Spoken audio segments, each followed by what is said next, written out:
Yo boys, what is going on? Welcome back to another division. Sorry I didn't upload Saturday and Sunday. I just thought I wanted a break from YouTube just for the that weekend. I think I will be uploading next weekend.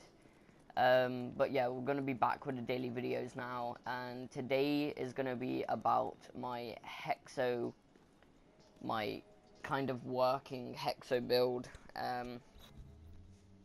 So yeah, let's jump into the build. This is the main stats with the MP7. Now I can run the MP7, the AUG, the MP5 here.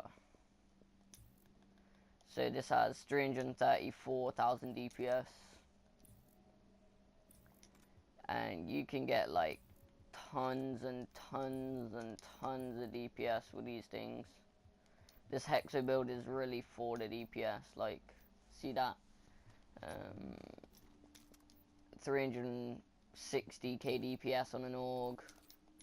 But I like to run it with the MP7, as the MP7's my favorite gun right now, I'd say, just because of the DPS it puts out at a fast rate. It's like the best human thing ever seen, best things. Anyway, so yeah, let's speak about my guns. So first of all, we have the lightweight M4 at 25.4k. At 800, nearly like 900 RPM, which is pretty mad. Nearly at 900 RPM, pretty mad. Mag size of 65, pretty good. Responsive. Damage is increased when 10%. Damage is increased 10% when closer than 10 meters to a target, which is good. And then vicious critical hit chances increased by 10% while having more than 2 segments of health. Mad. Then then 21% armor damage, enemy armor damage. And then SMG MP7 boy. 19% critical hit chance. I'm not going to read the skills that I'm not using. Responsive, damage is increased by 10% when closer than 10 meters to a target. And hurried, best thing ever. Hurried, critical hits increase reload speed by 10% to a minimum of 1 second reload speed. That's why we have critical hit chance, and on my build we do have a lot of critical hit chance. And then we have this thing at 28.5k plus 4,900. It's like 30k.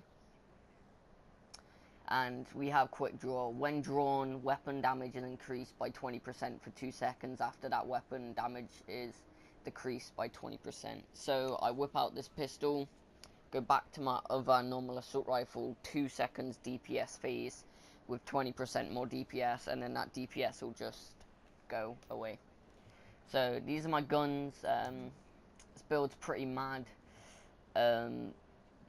Now that toughness stat obviously is pretty low, but it's 462, 300,000, 88,000 skill power.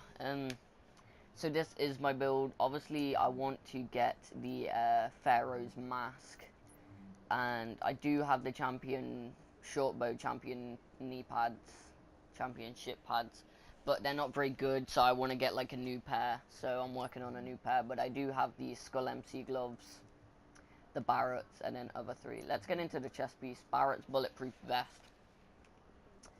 If I don't run Barrett's bulletproof, I normally use my vigorous. Why do I have this? Let's get rid of it.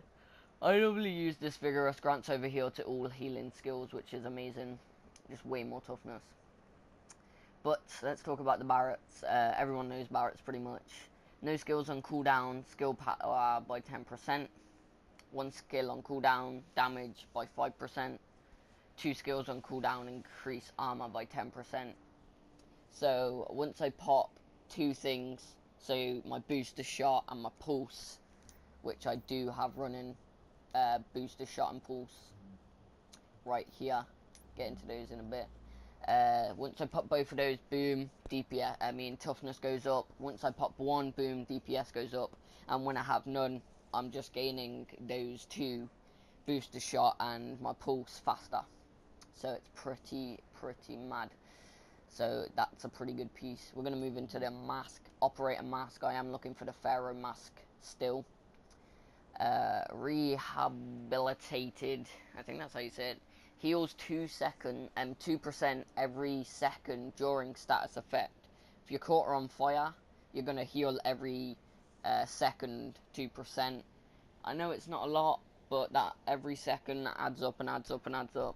So say if you're on fire and you're constantly getting set on fire by a turret for a minute, that would be, let me work this out, 120 health per minute. Pretty good. And then we're running, oh wait, I didn't even say what we're running on this one. We're running resistant health, increase kill XP. I need a new one of those. Critical hit chance and then damage to elites. All these, this is just my starting build. I'll probably do a new build next week, because I'm going to be running all the legendaries and incursions again. I've done them all this week. So I did Clear Sky, Heroic, Dragon's Nest, Heroic, Falcon Lost, Heroic. I've done Lost Signal, Heroic, and then the 3 legendary missions, which is 8 things, which is mental. Yeah, let's get into the knee pads now. Obviously, I could be using the short bow knee pads, but they're just not any good. So I am using these striker ones for the DPS. They're running health, and then damage to elites, increase kill XP, disorientated resistance, which is like average just because of that. Health is quite nice. The backpack is operator backpack, technical, increase skill power by 15% while the signature skill is activated. So once I use like my tackling or my heal or my blue, you know, the one of these 3 here, then my skill power is just upped by 15%. And then the attributes is health and burn resistance. So it's like an all resistant build, to be honest. Onto the gloves, Skull MC gloves. Skull MC gloves, damage is increased 16% when no set bonuses are active. Basically, say if you had a 4-piece striker, it would give you that 2-piece, that 3-piece, and 4-piece. If none of those are activated, you get that 16% DPS or damage. And then critical hit chance, pistol damage, marksman rifle damage. I do want to get rid of that marksman rifle damage, but I can't right now. I might re-roll that or something. And then the description down there. The last piece is operator. As you know, I do run new 3 operator and then soon enough 3 exotic. But onto the last piece, recovered. Taking damage taken during cover to cover is regenerated over 5 seconds, reaching the so that's basically saying damage that's taken, but like while you're in cover, you move to another cover, it's taken and it's given back, which isn't the best. But then that piece right there is why I run the minor attribute. Reload speed 20.50%, and then the MP7 running hurried is mad. So if I do get a critical hit chance with the MP7 and it reloads like really fast, it's pretty demolishing speed reload time. Anyway, so that's the main part of the build. Stuff like my character's health we can have a look at if we go to survivability. My max health is 200,000, armor 7k, health regeneration 10k. If we go back to the top, primary DPS, oh no, that's firearms, 8,000, 3,000, 2,600. Yeah, so as you see, I nearly have 9,000 firearms with the MP7 and lightweight M4, which is pretty overpowered as well. So now into the talents. I run the pulse with damages increased when attacking a hostile targets. And then boost the shot, which is temporarily increased damage and damage resistance. The affected targets normal healing effect. So that's basically a damage heal When you pop it, you get DPS, and then when you pop this, you get DPS as well. That gives you a little bit of a heal. It's pretty crappy, but yeah, that's the main part of the build. So this is just my starter build. This is just what I smacked together and thought, you know what, I'm gonna start using this. And then I do have another build over here, which is not completed yet. I'm just basically working on a mad build, which just need those knee pads again, to be honest. And then I should be great. Anyway, I'm going to try and get some clips, show you guys. If you see clips, then, you know, I've got some clips. This is a pretty mad build. Thanks for watching this part of the video. See you in the clips. So when I put booster shot and the other thing on, it goes up to 410 DPS, and it can still rise because when I get no skills on cooldown, this DPS will keep on rising, and it's pretty mad. So let's get some clips.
Yo guys, what is going on? Thank you for watching. Make sure to drop a like, hit the subscribe button, comment down below if you want to see some more clips, comment down below if this Saturday coming you want to see a new upgraded build, because I will be doing all the incursions and legendary missions tomorrow to be trying to get that mask. Thank you all for watching. Peace out.